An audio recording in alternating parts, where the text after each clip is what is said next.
Hey guys, alright, so I wanted to do this video. This is going to be a trying to conceive update, so if you don't want to listen, you can just click off. So let's see, I got a few messages just to see how I'm doing and see what I'm actually going to be doing or what I'm doing right now as far as trying to conceive.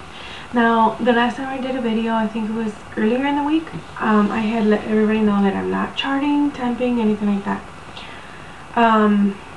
as far as that video goes. And, which is, you know, it was a good break type of thing, especially right after my miscarriage and everything like that. I don't want to have to deal with charting, temping, OPKs, anything like that. I didn't want to deal with nothing like that. So I was like, okay, it's time just to take a break.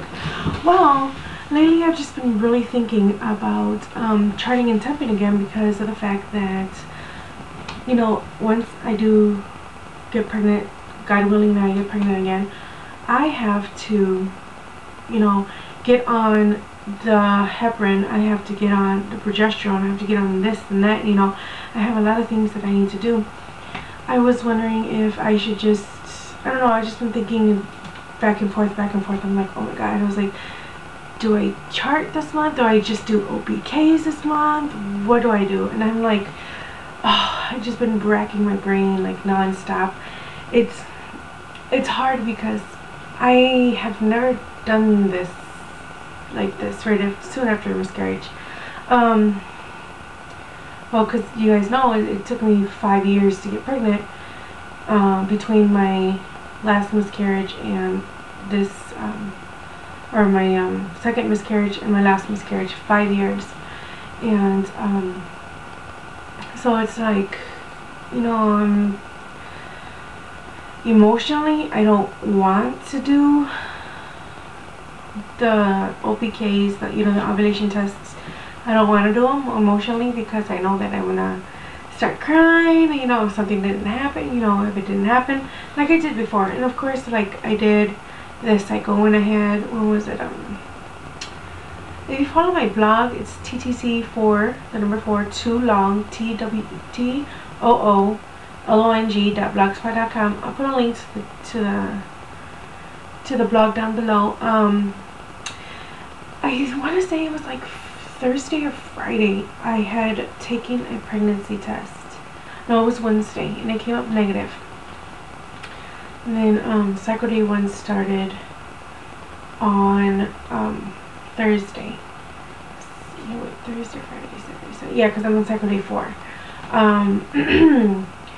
So I mean, that was emotional. Like I cried so bad.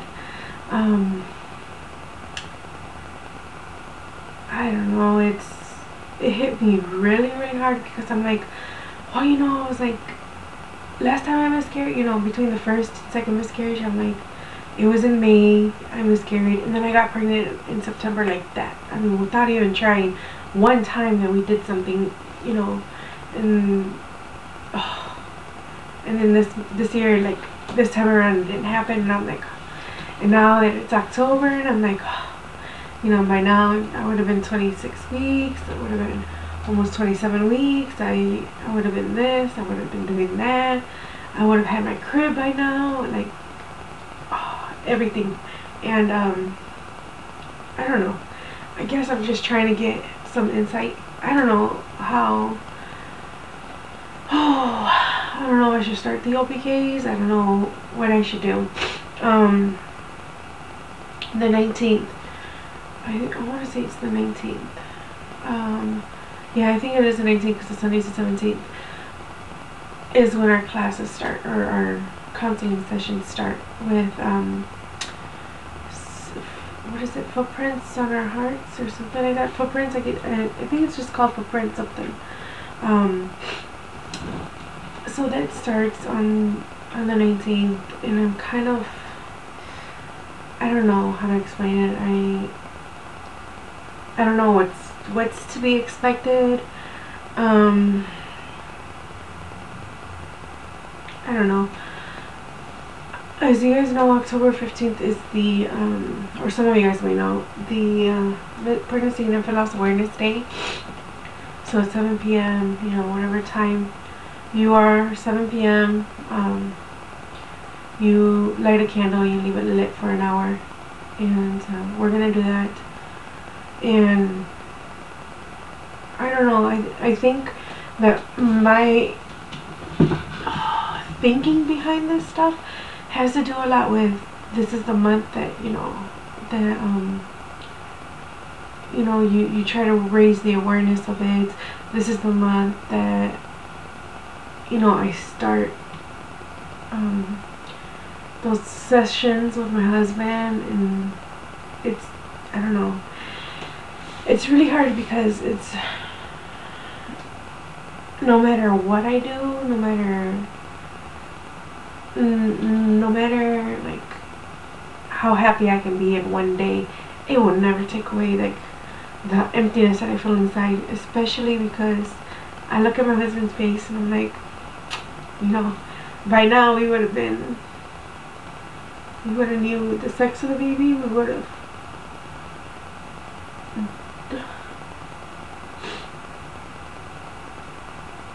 had everything, not completely planned out, but we would have probably everything that we needed already by now.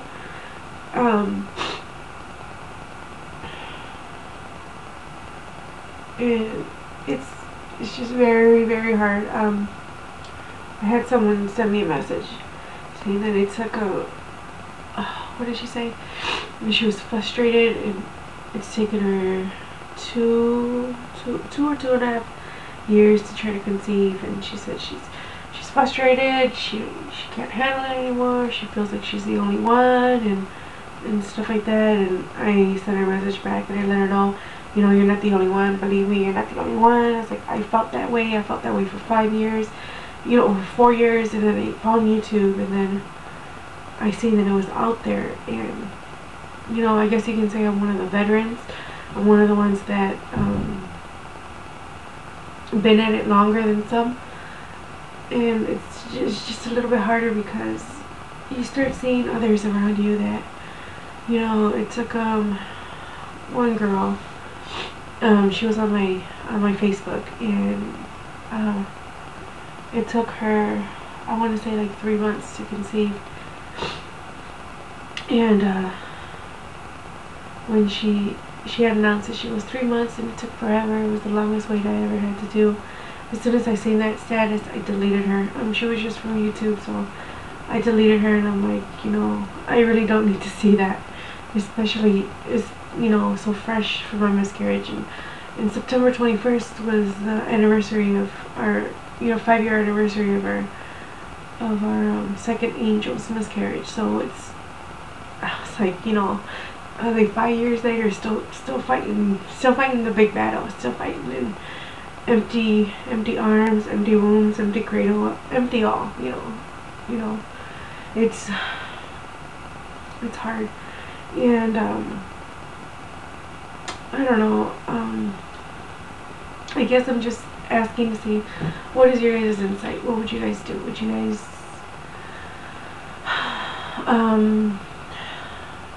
can't think right now. Would you guys start charting, or not necessarily charting, just doing the ovulation tests? Because I don't know. I mean, I really want to do them, but what happens if, you know, I get my surge and it's like, it's that one day, and then something happens and it doesn't, you know, it doesn't happen. I don't know how much longer I can go at this. Really, I really don't know. I'm at the point to where I don't know. I'm at the point to really just sit back and say, I'm done. I'm done with it. But I don't know.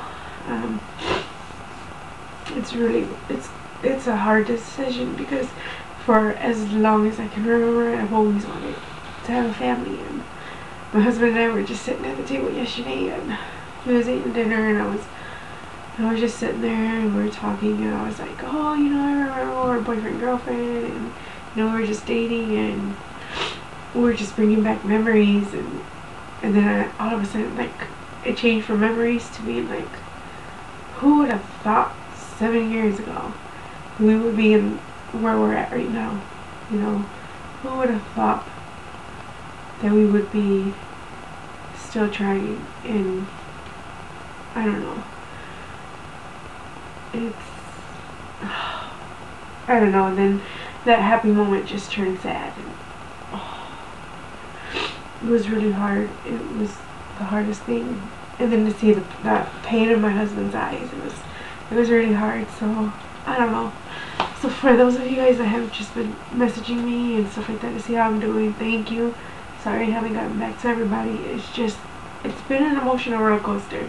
No matter, you know, my random Sundays or my videos showing you guys what I've gotten over the, you know, few weeks or have done.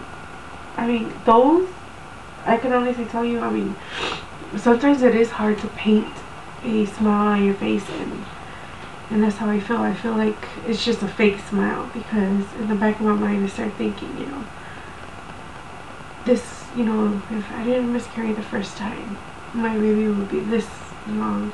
Or when the holidays come around, oh, you know, my baby, it would have been my baby's first Christmas, or second Christmas, or third Christmas, whatever the case may be. And it's getting closer to my first due date that they gave me before they did an ultrasound. And so it's in December. And then once they did the ultrasound, they gave me a different due date, January 5th, and it's very hard to go through that all over again, because it's getting closer. And over the 5 years, okay, I can tell you this, over the 5 years, every time that my due date was getting closer, it wasn't as bad as it is now, because now we had high hopes. We're like, you know, we have a doctor that's going to do something for us, we're going to do this, we're going to do that, and it didn't happen. And to have everything like fall around you, it was the hardest thing. And I don't know,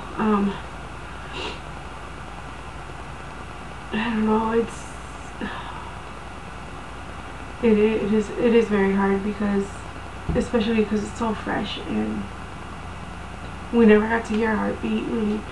We never got to, you know, start planning our baby shower. We never got to do any of that. We stayed with these hopes in our hearts, and it never happened. So, but thank you guys. Thank you so much for being a support, and I just need your help with that. If you guys would start charting, or what would you do? Because honestly, I'm just ready to give up. I'm just ready to say I'm done. I'm done with it all. I don't want anything to do with it. But the one thing in my heart that my husband and I have always wanted is children, and it is hard. It is very hard. So please just let me know. Alright guys, well, talk to you later.